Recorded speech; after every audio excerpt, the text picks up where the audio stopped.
Depois de alguns bons dias eu finalmente consegui fazer a barba, ela já estava me irritando. Não gosto muito de barba comprida, acho que ela começa a incomodar, principalmente aqui embaixo nessa parte aqui do maxilar e no calor, fica um pouco desconfortável. Então finalmente consegui fazer a barba.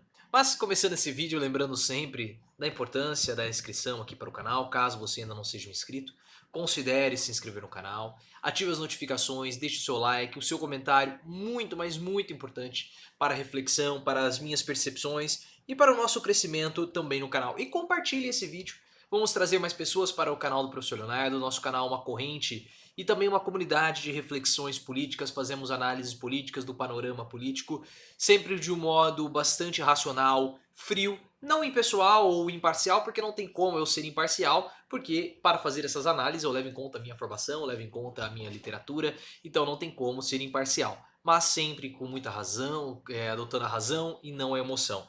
Vamos ver se a gente consegue atingir a marca dos 29 mil inscritos até o final do ano. Hoje nós estamos com 28.472 inscritos. Vamos ver, né? Se a gente consegue atingir os 29 mil inscritos. O ano já está acabando. Estamos hoje no dia 26 de dezembro.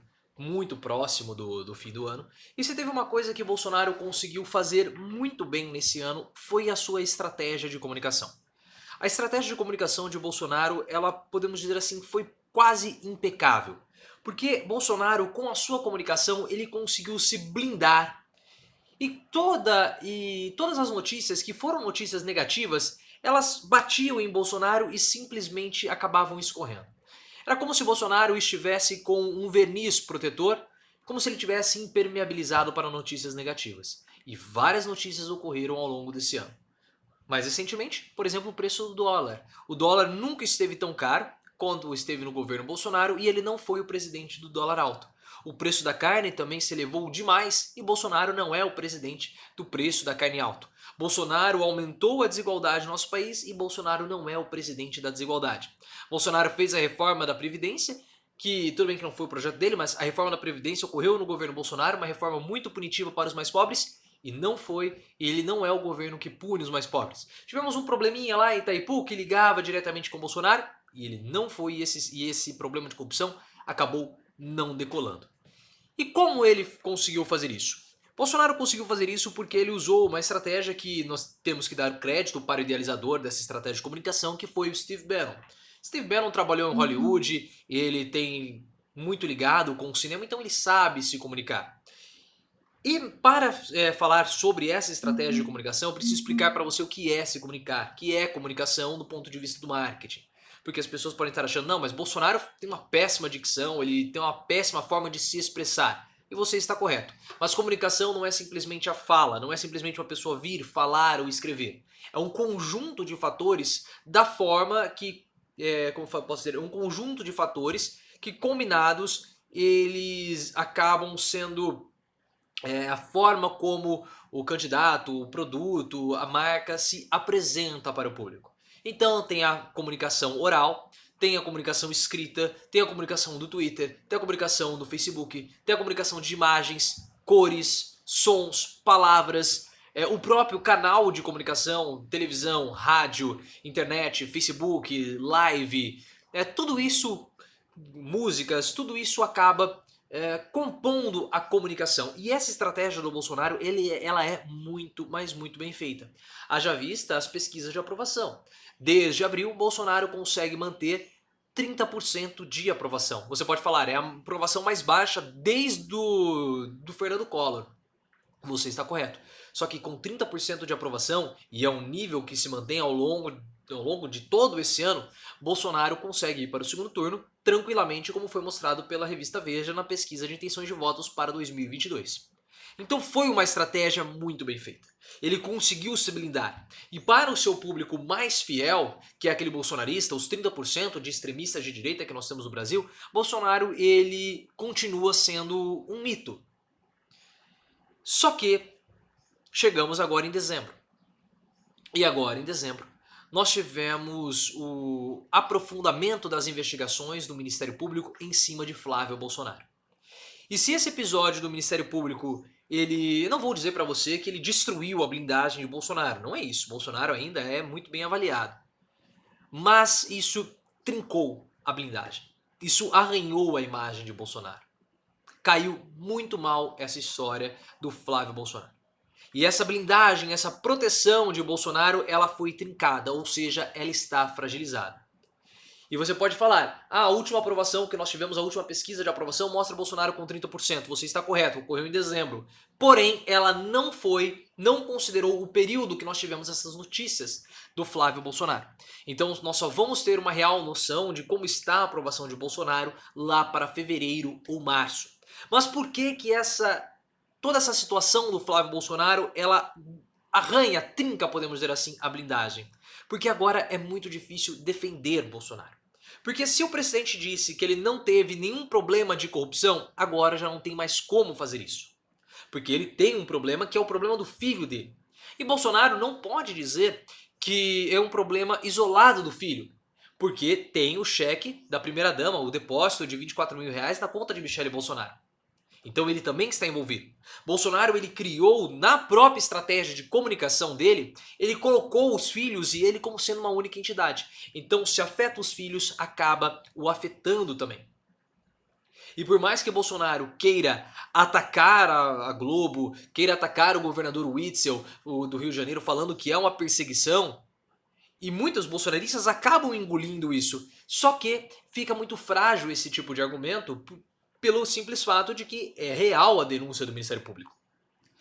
O Flávio Bolsonaro, ele está sendo investigado por formação de quadrilha. O Ministério Público diz que Flávio Bolsonaro comandava uma organização criminosa no seu gabinete enquanto ele era deputado estadual pelo estado do Rio de Janeiro entre 2007 e 2018. Ou seja, são mais de 10 anos que essa organização criminosa, nas palavras do Ministério Público, existiu. Então, por mais que Bolsonaro queira dizer que é uma perseguição da Globo, que é uma perseguição do Ministério Público, que é uma perseguição do governador Witzel, as denúncias são reais. E aí aquela estratégia de comunicação de que a culpa é da Globo, a culpa é dos artistas, que a Globo está com medo de perder a concessão, de que os artistas eles perderam a mata da Lei Rouanet, de que são os partidos políticos que prejudicaram o governo Bolsonaro ao longo desse ano, porque eles querem as velhas mamatas, as velhas negociatas. Todo esse argumento ele é muito frágil, porque apesar de tudo isso, qualquer pessoa pode retrucar aquele bolsonarista mais fiel dizendo que a denúncia existe. A denúncia é verdadeira. E para piorar a situação, o bolsonarismo, o Bolsonaro e os bolsonaristas, eles acabaram sofrendo do mesmo mal do PT. O PT, quando nós tivemos o impeachment da presidente Dilma, e agora ainda, né? O PT não fala a palavra impeachment, fala que aquilo foi golpe. Foi um golpe, o impeachment de Dilma foi um golpe, e até hoje eles sustentam essa narrativa do golpe. Só que ao sustentar a narrativa do golpe e não de impeachment, o PT ele está muito enfraquecido para tentar tocar um processo de impeachment contra Bolsonaro. E o PT hoje é o principal partido de oposição, é o partido que mais tem deputados na Câmara dos Deputados. Então o apoio do PT ao impeachment é muito importante. Só que como o PT ficou há tanto tempo falando que não foi impeachment, foi golpe com relação ao presidente Dilma, agora o discurso perde força, porque fala assim, mas na Dilma é golpe e agora é impeachment? Qual que é a diferença? E isso também serve para Bolsonaro, não com relação ao impeachment, mas com relação a bandido de estimação. Bolsonaro falava, os eleitores também, nós não temos bandidos de estimação. Quem tem bandido de estimação é o PT, são os petistas, é a esquerda por causa de Lula. Ué, mas e Flávio Bolsonaro? Então, quando as pessoas começam a defender Flávio Bolsonaro, é muito simples retrucar e falar assim, olha, mas vocês falavam que não tinham bandidos de estimação. Flávio Bolsonaro é quadrilheiro. O Ministério Público está acusando ele de formação de quadrilha, está falando que ele tinha uma organização, comandava uma organização criminosa de dentro do seu gabinete. Então, isso enfraquece e enfraquece demais o apoio de Bolsonaro. E mesmo aqueles bolsonaristas mais fiéis ficam com o pé atrás. Porque, poxa, eu sempre disse que eu não tinha bandido de estimação e agora eu estou tendo? Então não vou dizer que a popularidade de Bolsonaro vai por água abaixo, não vou dizer para você que a popularidade de Bolsonaro ela vai ser pulverizada agora. Não, não é isso que eu estou dizendo. O que eu quero dizer é que há um trinco naquela blindagem que antes parecia impenetrável e também impermeável. Esse caso do Flávio Bolsonaro, com os desdobramentos das investigações, ele pode sim destruir a imagem de Bolsonaro. Porque o presidente sabe disso. Perceba como ele está desconfortável com toda essa situação. Ele está tentando atirar para todo lado. Falar que Flávio é perseguido, se exaltou com repórteres, deu uma entrevista no Datena culpando a Rede Globo ao invés de culpar o próprio desvio de conduta do filho. Então perceba que ele está muito acuado, ele está muito tenso. Contrariou uma ação de Sérgio Moro, que Sérgio Moro não queria o juiz de garantias. Eu vou deixar o link aqui na descrição com um vídeo que eu falo sobre isso, para beneficiar Flávio Bolsonaro. Então perceba que aos poucos esse trinco ele pode continuar, ele pode começar de fato a aumentar de tamanho. Nós não podemos nos esquecer que todo esse caso de Flávio Bolsonaro é a ligação entre Bolsonaro e as milícias do Rio de Janeiro. Principalmente entre a família Bolsonaro e o escritório do crime. Porque entre a família Bolsonaro e o escritório do crime existe Fabrício Queiroz. E é por Fabrício Queiroz que o Adriano de Nóbrega, que era o comandante do escritório do crime, que fugiu, é um foragido da justiça, tinha gerência e tinha poder dentro do gabinete do Flávio Bolsonaro. Porque por mando de Queiroz, o Flávio Bolsonaro contratou a esposa, por indicação do Queiroz, a mano do Adriano, que Flávio Bolsonaro contratou a esposa e a mãe do Adriano Miliciano.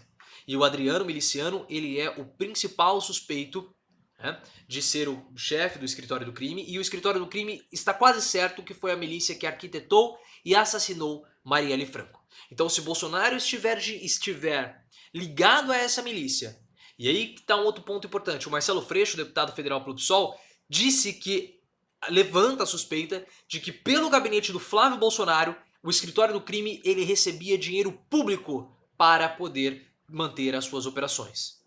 Então, pelo gabinete do Flávio Bolsonaro, poderia, segundo o Marcelo Freixo, há a possibilidade de ocorrer de ter ocorrido desvio de dinheiro público para financiar o crime organizado, no caso, as milícias. E aí sim, Bolsonaro seria de fato um miliciano. Nós teríamos um miliciano como sendo presidente da República.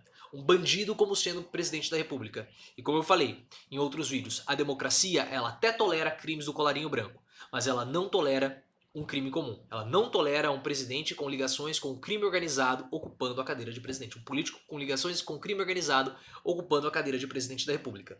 Então, se essas investigações avançarem e mostrarem que Bolsonaro tem ligação com o escritório do crime, aí não tem como, não tem eleição, mesmo que a economia esteja bombando 7, 10% com crescimento, não vai ter jeito, porque, como eu falei, a República ela não tolera um presidente que tenha ligações com o crime organizado, e Bolsonaro não vai ser reeleito se por acaso ele tiver ligações com as milícias.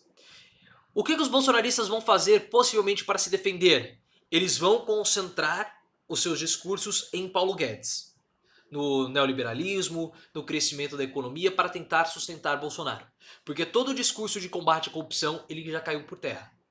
Esse episódio do Flávio Bolsonaro, como eu falei, ele trinca a imagem de Bolsonaro e agora as coisas podem começar a grudar, as notícias negativas podem começar a grudar em Bolsonaro com mais facilidade.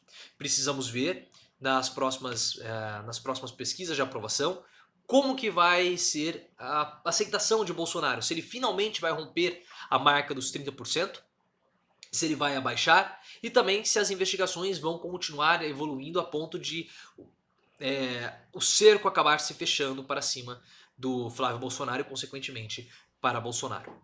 Então, como eu falei, a estratégia de comunicação de Bolsonaro ela foi muito, mas muito bem feita.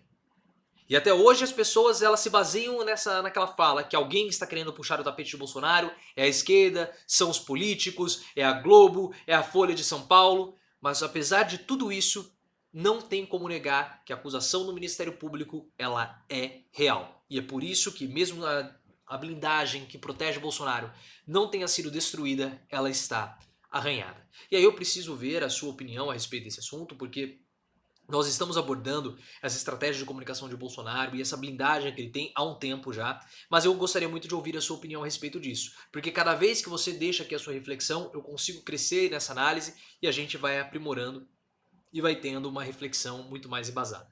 Então se você chegou até aqui, considere se inscrever no canal e ative as notificações. E também me siga no Twitter, @profleoficial.